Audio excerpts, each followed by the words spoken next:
Hi everyone. இந்த வீடியோவில் எப்படி நம்ம ஓஎல்இடி டிஸ்பிளேவை ஆர்டினோ கூட இன்டர்ஃபேஸ் பண்ணலாம் அப்படிங்கிறத பார்க்கலாம்.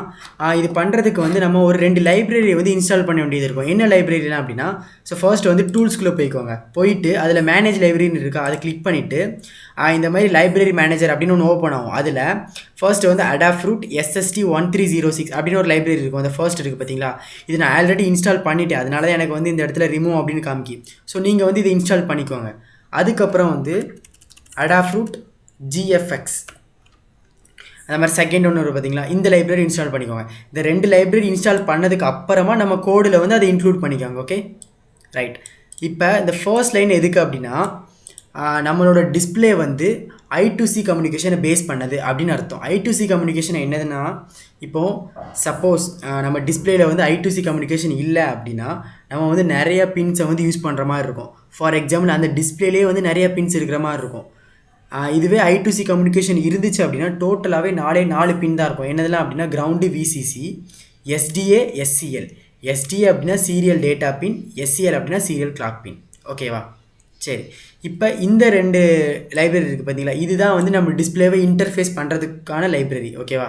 அதை இன்ஸ்டால் பண்ணியாச்சு நம்ம. இப்போ இந்த லைனில் நம்ம என்ன சொல்லணும்னா, நம்மளோட டிஸ்பிளேயோட பிக்சல் என்ன அப்படின்னு சொல்லணும். நம்ம யூஸ் பண்ணுற டிஸ்பிளே வந்து 128/64, அதாவது 128ங்கிறது வித்து, டிஸ்பிளேயோட வித்து, இந்த 64ங்கிறது டிஸ்பிளேயோட ஹைட்டு. சரியா?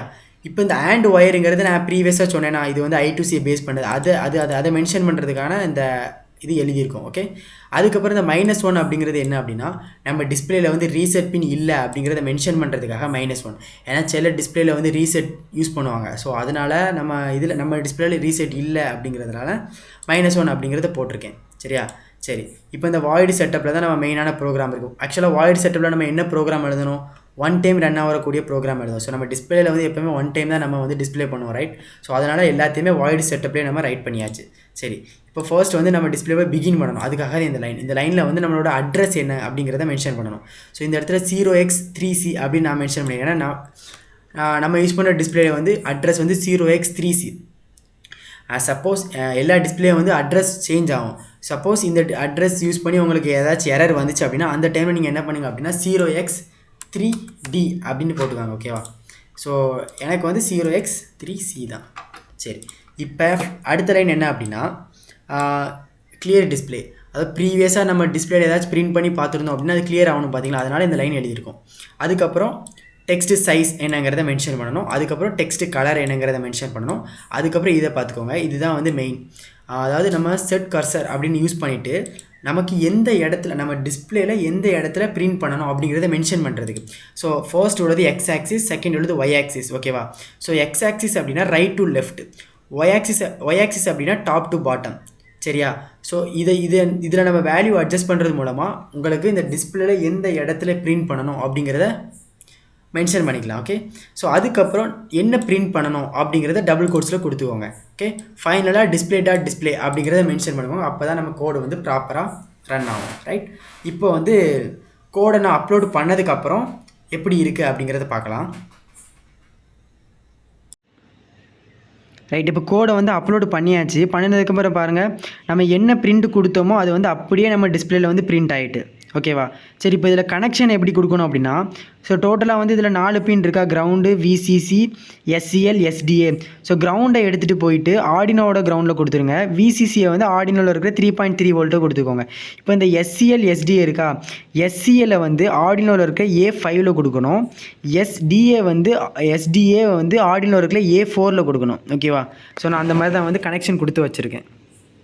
ரைட், ஸோ இந்த மாதிரி கனெக்ஷன் கொடுக்குறது மூலமாக நம்ம வந்து ஈஸியாக வந்து இந்த மாதிரி பிரிண்ட் பண்ணி பார்த்துக்கலாம்.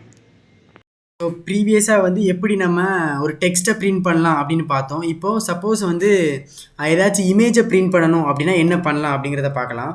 ஸோ ஃபர்ஸ்ட் வந்து நம்ம வந்து என்ன இமேஜ் வேணுமோ அதை சூஸ் பண்ணிக்கோங்க. பண்ணதுக்கப்புறம் நம்ம டிஸ்பிளேக்கு ஏற்றாப்புல அந்த இமேஜ் சைஸை வந்து நம்ம சேஞ்ச் பண்ணணும். டிஸ்பிளே நான் ப்ரீவியஸாக சொன்னேன் தெரியுமா, நம்மளோட டிஸ்பிளே பிக்சல் வந்து 128x64 அப்படின்னு, அந்த பிக்சலுக்கு வந்து நம்ம கன்வெர்ட் பண்ணணும்.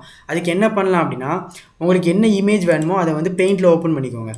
ஓகே, ஓப்பன் பண்ணிவிட்டு இந்த இருக்குது பார்த்தீங்களா, இது ரீசைஸை கொடுத்துட்டு பிக்சல்ஸில் நம்ம டிஸ்பிளேயோட ரெசல்யூஷனை கொடுக்கணும். அதாவது 128x64.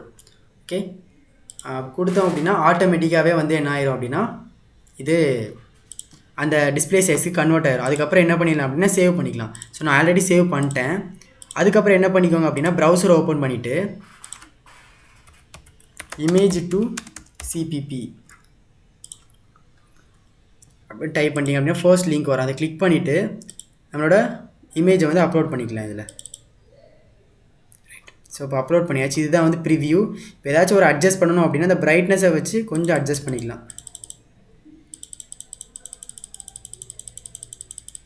ரைட்.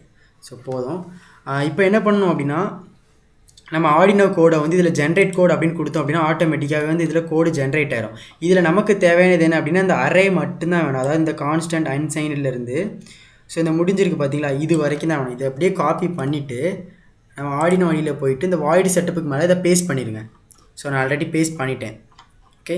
ஸோ கோடு எல்லாமே ப்ரீவியஸாக நம்ம பார்த்த கோடு தான். ஸோ இதில் சின்ன சேஞ்ச் மட்டும் பண்ணணும். அதாவது வாய்டு செட்டப்பில் நீங்கள் என்னென்ன ரைட் பண்ணணும் அப்படின்னா ஃபர்ஸ்ட் வந்து அட்ரஸ் என்னமோ அதை மென்ஷன் பண்ணிக்கோங்க. அதுக்கப்புறம் அந்த கிளியர் டிஸ்பிளே பண்ணிவிட்டு இந்த இடத்துல நியூவாக வந்து ட்ராப் பிட் மேப் அப்படின்னு ஒரு ஃபங்க்ஷன் யூஸ் பண்ணணும். பண்ணிவிட்டு இந்த 0 அப்படிங்கிறது கர்சர், அதாவது நம்ம இனிஷியலாக வந்து 0 பொசிஷன்லேருந்து ஸ்டார்ட் பண்ணணும் ட்ராப் பண்ண. அதுக்கப்புறம் அரேங்கிறது என்ன அப்படின்னா நம்ம யூஸ் பண்ண அந்த நேமு. ஓகேவா, அந்த அரே நேமு, அதுக்கப்புறம் நம்மளோட பிக்சல் நேமு, அதுக்கப்புறம் கலரு.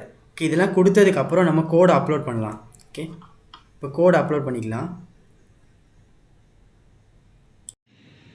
ரைட். இப்போ கோடு அப்லோட் பண்ணதுக்கப்புறம் பாருங்கள், நம்ம என்ன இமேஜ் கொடுத்தோமோ அது வந்து அப்படியே நம்ம டிஸ்பிளேயில் பிரிண்ட் ஆகிட்டு.